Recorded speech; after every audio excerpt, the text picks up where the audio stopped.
We're back. It's time for another edition of the Carolina Insider, another arena discussion edition of the show. Jones and Adam here with you. Excited to have joining us our good friend, former Tar Heel football player, associate AD here at Carolina. That is Rick Steinbacher. Steiny, what's up?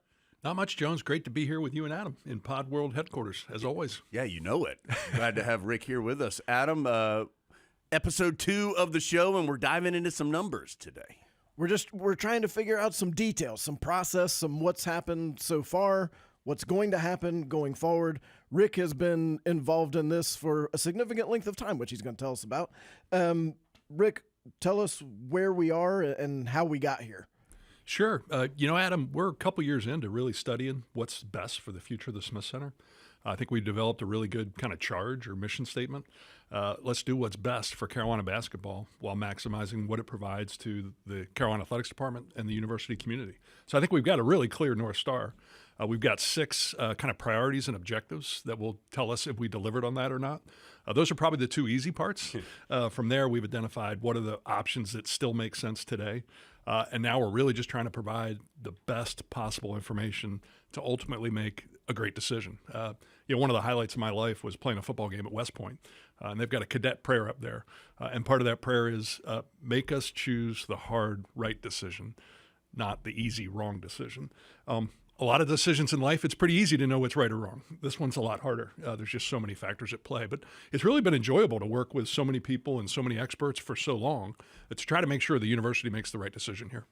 Okay, there's a lot of things that we want to talk about, and we don't want to be here forever today, so we're going to try to do our best to keep this in a way that people understand. But let's start with the priorities first. You said that there were some priorities that were guiding everybody's decision-making and the process here. Can you take us through what those priorities are? Sure. First, we want it to be the premier basketball-first arena in the history of college sports. That's number one. We also want to provide best-in-class training facilities for both the men's and the women's programs. We want to significantly enhance the fan experience. We want to significantly increase the student experience in the arena. And then finally, we want to generate enough revenue to pay for all of those things and then also continue to fund and sustain the Carolina basketball program and the entire athletics department. Once you figure out those are the things you're trying to do, who do you go out and talk to who can help you figure out the ways to accomplish those things? We spent a good time, Adam, at least a year talking to experts. We're going to renovate or build a new arena once every 3 to 5 decades. There are experts out there that do this every single year, whether it's a financial planning firm, whether it's a architecture firm. There's a company out there called Legends that I think Bubba referred to in the first episode. That's all they do is help you identify what are the options and how much revenue can you generate from those options. And then we've also worked with experts who build arenas every single year and renovate arenas every single year. Those were the first people that we talked to. Now we're having the conversations based on what we learned with them, with the stakeholders. We formed a player council. We've had 2 awesome meetings with them. It's 11 former Carolina basketball players. We've got a student group that's formed. We're talking to those students. We're meeting with trustees. We're meeting with donors. We did some of this earlier on, but in the form of a consultant interviewing people. Now we're having the conversations ourselves and saying, hey, here's all the information we have. Here's our objectives. Help us make the right decision.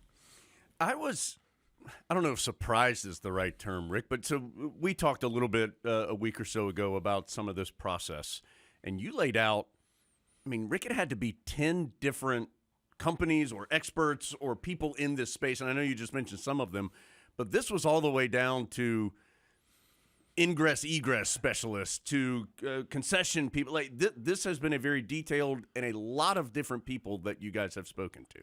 Yeah, really, Jones, we want to have the right information. And if you're only going to do something every 3 to 5 decades, you don't have that information yourself.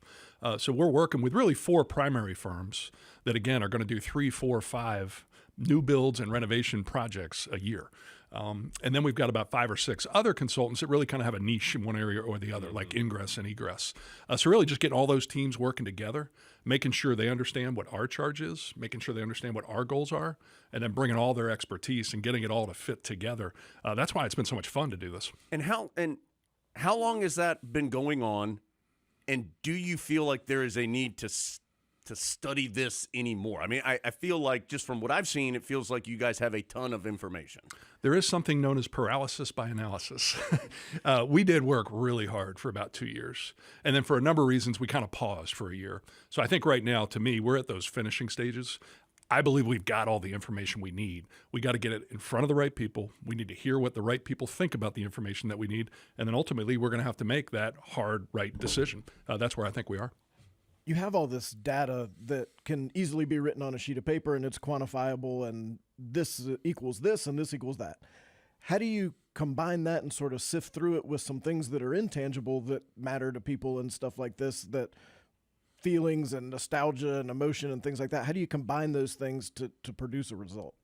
You know, I go back to the comment Bubba made in the first episode. I think he was talking about a military paradigm where a lot of times military generals have to make decisions with maybe only 60 or 70% of the information.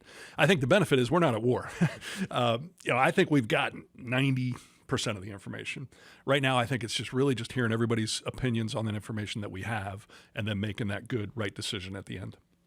So, Rick, I know you guys have studied various locations. Obviously, you've studied the numbers on a renovation. Take us through the options that have been studied to this point by Carolina for this future decision. Yeah, I'll give you all 7 of them. There's really 3 that I think have risen to the top, but all 7 of them are repair and maintain. So we're going to spend a good bit of money keeping a 40-year-old building running for the next 20 years. And can I just, I'm sorry, I mean, I know you got several you want to cut through.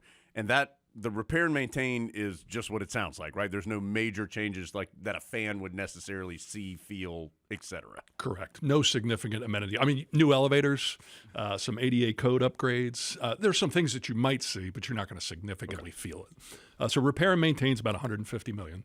So we spend a lot of money to keep the building running for 20 years. That's option 1. Option 2 is a renovation, and it's a massive renovation. The arena itself, probably a little bit less than $300 million. But then you also have a lot of associated costs. We'd have to build a new swimming pool somewhere, is in that renovation number. So that number gets close to $600 million. That's probably the softest number that we have. It's really hard to estimate a renovation because you're taking a 40-year-old building apart and putting it back together. We did this at Woolen Gym, an 86-year-old building, and we put in air conditioning and we created a state-of-the-art practice gym for women's basketball. It cost 4 times what I thought it would, and it took a lot longer than I thought it would. So that's the renovation option. And then we have 5 different options to build a new arena. Demolish it, rebuild it where it is, build it in the Bowles lot right in front, build it at Odom Village about a quarter mile away, build it at the Friday Center to the east, or build it at Carolina North about a mile and a half away to the north. So those are the 7 different options. I mentioned the number for a new arena, for a renovated arena is a little bit less than $300 million. Any one of the new arena options is a little bit more than $400 million, but they all come with different associated costs depending on where they are. Carolina North has the largest site costs because it's a new space. The others have some kind of utility movements, kinds of things. So that's why the numbers shift a little bit depending on which one you pick. When you sift through those numbers, you mentioned 3 had sort of stuck out above this total of 7. What are those 3? I really think we're down to renovate, which is about a all-in number about $600 million. Build it new at Odom Village, which is somewhere in the probably low $700 million, or build a new one at Carolina North, which is in the high $700 million. Again, no decisions been made, but in my mind, those are the 3 that have really risen to the top based on our conversations with former players, trustees, donors, etc. I know this is an elementary question for you, but I feel like there's some people watching this who are like, Odom Village. Where is that exactly? Yeah, if you walk out of the Smith Center and look to your left at entry A, you're looking at Bowles parking lot. The Smith Center site's about 10.5 acres. The Bowles parking lot, we could put it there, Adam, but it's really tight. That's only 4.7 acres. So you really have to squeeze it in and kind of jeopardize your design, both the arena and the practice facilities.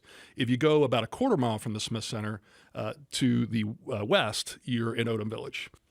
So, Rick, I know the answer to this. I know you guys have also studied the annual funds generated by each one of these different options. Can you take us through some ballpark numbers there and what the thought process is and where you got those numbers for each one of these choices? Sure. Similar to renovate versus build new, it's easy to, not easy is the wrong word, but you're much more confident in your numbers in a new arena for the expenses. Same thing on the revenue side, because you're kind of starting from scratch.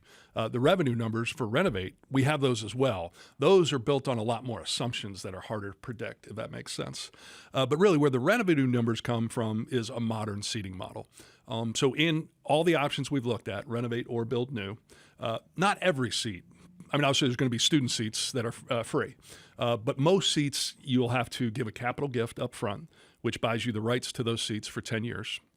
You'll have to be a member of the Rams Club at some level. And then you'll have to pay an annual seat lease, and then you'll have to pay the ticket price. Very similar to what we did in the Blue Zone when we built the Loudermilk Center. So that generates a significantly higher amount of revenue than just having given a gift 40 years ago, or just paying an annual fee and a ticket price. We think we can generate in upfront gifts about $250 million in a renovation. We think we can generate about $400 million in a new arena. And then obviously the annual seat leases and the annual ticket prices change in those models similarly. And so, as you said, the Renovate revenue number is smaller because you're just not quite sure exactly how that would work, what changes might be made to the existing model. Exactly. In the new number, we're starting from scratch. In the Renovate model, obviously we have about 4,300 seats that are currently part of the permanent seat rights. These are the donors that were very gracious back in the early 80s and gave money to the original project. We also have endowment seat donors. Well, I'm sorry, there's about 4,300 permanent seats, over half of them in the lower bowl. We then have endowment donors. Those are the ones who bought into the arena after it was built. There's about 2,100 of those seats, 82% of them in the lower bowl. It's really hard to predict what they're going to do. Would they give up their seat rights? It's really hard to predict that people are going to do that. How would we handle the endowment donors? Because they're guaranteed a seat, but not a particular seat. So that's why it makes the revenue projections in Renovate a lot harder to predict than in a new arena. And when you're talking about revenue right now, that does not include any sort of mixed use. That is solely arena specific. The numbers we're looking at right now are just the arena. We have gotten some feedback that we need to look at what could be generated by mixed use. And even if that doesn't directly support the arena or even athletics, we need to consider that. So we're in the process now of trying to come up with some really realistic, reasonable numbers for that. Couple things. One, we do in future episodes, Adam and I are going to have one that is almost solely about seat licenses and seats and how all the history of that and kind of where that stands now and the different options moving forward. We also plan on having kind of a student experience episode and many others, depending on how things go here, as we have the arena discussion, Adam, here over the next several weeks. Really quickly, Rick, if people just don't understand or have not heard that term, can you explain mixed use just quickly? And then is mixed use, and I'm just going to use the three that you mentioned, is it an option in Odom Village as well as Carolina North, or is it just Carolina North that's an option? How does that work? Sure, yeah. I grew up in Philadelphia and fell in love with sports, going to Sixers and Flyers and Phillies and Eagles games, and you had Veterans Stadium and you had the Spectrum Center, and it was an arena surrounded by a concrete jungle of parking. It still is up there, I think. Oh, no, you need to go back. If you go to Lincoln Financial Field, if you go to Citizens Bank Park now, if you go to, I don't even know what their basketball arena is called anymore. If you go, there's a mixed-use district all around it. There's restaurants, there's retail, there's hotels, there's office space. So really that started in the pros, and now colleges are really kind of getting into that space as well. To the extent that you can, build place around your arenas, not just endless parking. So many universities have really leaned in on that and are starting to do it. Wake Forest has a great project in that regard. Tennessee is working on that. Iowa State has done a great project in that regard. So it really brings a lot more vibrancy around your arenas. It makes it a more fun place to come to. It gives you a place to go eat before the game, gives you a place to hang out after the game. It also generates significant revenue for whoever owns the property. And in all these scenarios, we, the university, owns the property. So it's something that just enhances the fan experience, enhances the place, makes it a more fun, festive place, even on non-game days, and it generates significant revenue to fund university operations. And do we think that is an option at all the potential sites, just one site, or are we not there yet to be able to answer that question? Yeah, I'd say, again, given the three that we're really leaning into right now, it's very limited at Renovate. It's moderate at Odom Village, and then it's extremely significant at Carolina North. So that's how I would quantify it now, not having gotten the numbers back. Sure. When you talk about elite fan experience and things like that, I think people immediately think of like, how wide is my seat? How cushiony is it? How much leg room do I have? But it's also stuff like getting to the game, I think. Is that correct? And what have you learned about that? Because as we know, traffic is something that people are very concerned about. Yeah, my wife has opened her mind some. She was. Don't watch this part. She was originally strongly in the team Renovate camp. And then every time I go to the Smith Center, she's like, they keep slamming into my knees. My seat is so small. I tried to go to the bathroom and I couldn't even get there. And I keep saying, honey, modern fan amenities, you'd have a much more comfortable seat. You'd have a wider seat. You wouldn't have someone right in front of you. There'd be 44 inches between your row and the one in front of you, not 33 inches. You'd have many more restroom opportunities. You'd have many more concessions opportunities. You wouldn't have one concourse for 21,750 people. You'd have multiple concourses. It would just be a much better experience. And we've come up with that scenario in any of the options. We can increase concourse space. We can increase restrooms. We can increase concessions in a renovation scenario. We can create better seating. We can do all those things to a much greater extent in a new arena because you're not dealing with a 1986 building design. You can kind of start from scratch. So, we can do that regardless. And we want to do that regardless. Make the fan experience way, way better. I do think that's important. So make sure you understood what Rick just said, that the goal is to have that elite fan experience and better amenities, et cetera, no matter the option that is ultimately chosen. But there is some more flexibility in a new arena compared to a renovation. Rick, I had a question that I have now forgotten.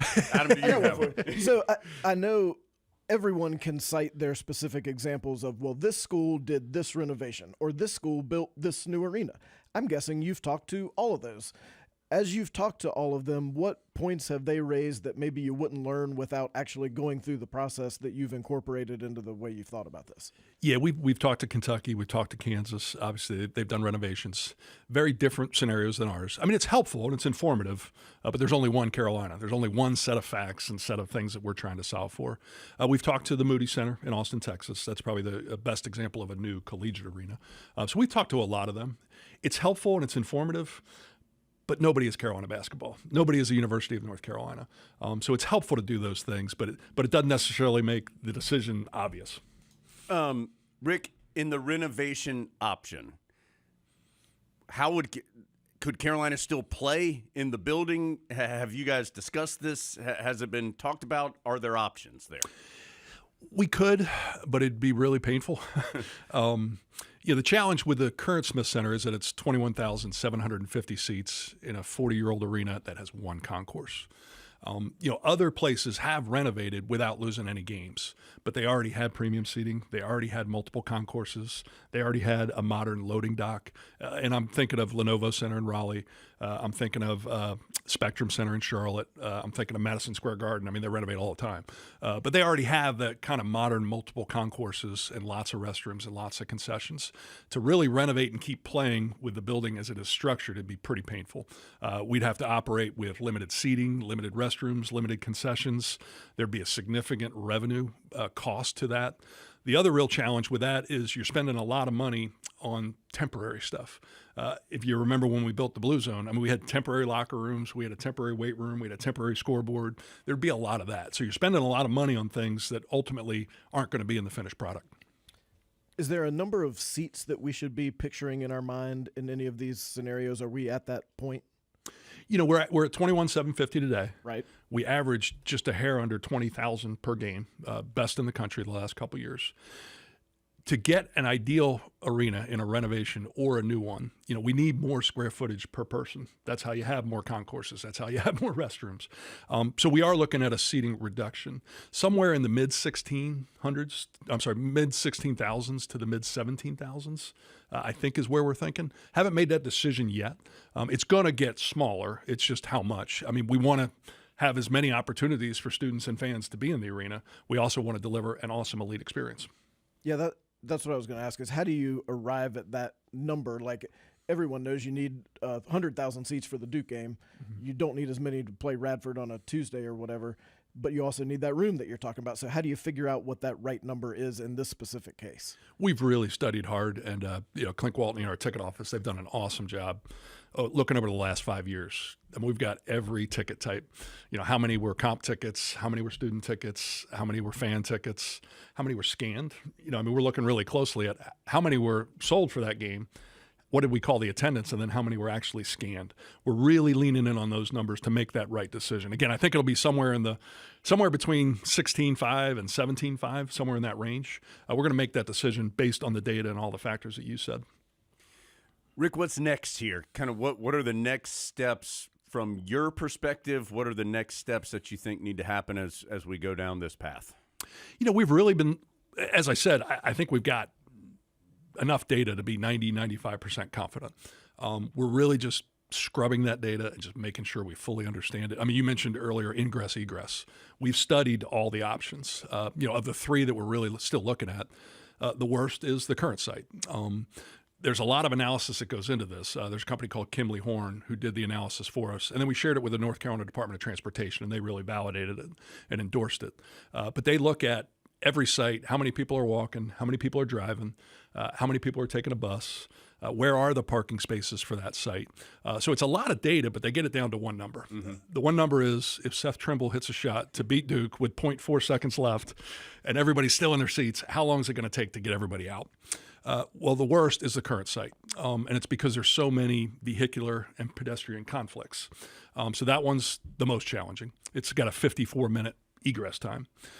Carolina North would be significantly better. It drops down all the way to 42 minutes of egress time. And actually the best one is Odom Village because the arena would be so close to existing parking decks. And you could create almost like a hub and a spoke system where everybody's parking on the outside, walking into the arena, and you eliminate almost all the pedestrian vehicle conflicts. That egress time drops all the way down to 35 minutes. Long explanation, but we're really just trying to understand that data and make sure that not only do we have it, but we know what it means and make sure it helps us make the right decision. Okay, I'm a Tar Heel basketball fan, and I hear you say the word parking decks, and I think I'm going to be sitting in those parking decks for hours after the game. But so this is actual data that they have looked at and convinced you that a lot of people will be parked in parking decks, but they would be able to get out in that scenario that you're talking about. I was skeptical. I was. I am a little skeptical right now, as you can probably tell. I trust our consultant. Everybody tells me they're the best at doing this. And you said North Carolina Department of Transportation verified this. Yeah, yes. They had all their traffic engineers look at it. All three sites, Adam, are a mix of surface parking and parking decks. It's just a different mix depending on which site it is. Whether it's Carolina North, it's going to be a mix of decks and surface. Odom Village, we get so much closer to the existing parking decks, but you'd still have the Bowles parking lot and all these surface lots around here less than a quarter mile away. So it's a mix. But yeah, I believe the data after looking at it as much as I have. In a renovation scenario, is there a way to get that number down? The egress number. The egress number, the 54-minute number. Like, could you build the magical bridge that everyone always talks about or whatever? Is there a way to get that down? Absolutely. In fact, Bub and I were talking about that yesterday. We actually experimented with a temporary bridge one year. And we thought this one, it was, PGA golf tournaments. You go to a PGA golf tournament and you show up on a Wednesday and, oh my gosh, there's bridges everywhere. You go back on Tuesday and they're all gone. Well, we built one for the entire, I think, conference season. And we thought, man, this is going to be great. What we didn't realize is people had to walk up, across, and then down. So it didn't work the way we had hoped. If you could build permanent pedestrian bridges where people could come out of entry A or entry B, walk right across the Bowles parking lot, right up to Manning Drive, that would have a huge, significant impact. Rick, just one more quick Odom Village question since we've had that topic come up a couple of times. The hospital is right across the street. Has that come into the discussions, the thought process? I'm imagining that this is an ongoing discussion with campus as well. Yeah, that's one of the things we're really leaning in on. The fourth quarter or the later innings of this decision making. We know what the consultant data says. We know what the experts at the Department of Transportation think. We're now working with the hospital to make sure that they see it the same way that they do, and making sure, again, once we make that decision based on that data, that it is as true and as real and as valid as possible. You've lived with Carolina for a few decades now. And as you just mentioned, you're living with someone currently who is very invested in this process, just like a lot of Tar Heel fans are. Mm-hmm. As you've learned more about it, what kind of things have you conveyed to her that have helped her understand kind of what this is all about that you would also say to other Tar Heel fans who feel the same way she does? Yeah, I think, again, in the first episode, Bubba, I think he talked about a mix of facts, emotion, tradition, and logic. My wife's a very emotional person. So I've really just been trying to share with her the facts and help her understand everything that we're thinking about and how we're trying to make the right, hard decision. It's been great conversations every night when I go home. I gotta get her emotion dialed down a little bit so I can get her some of those facts.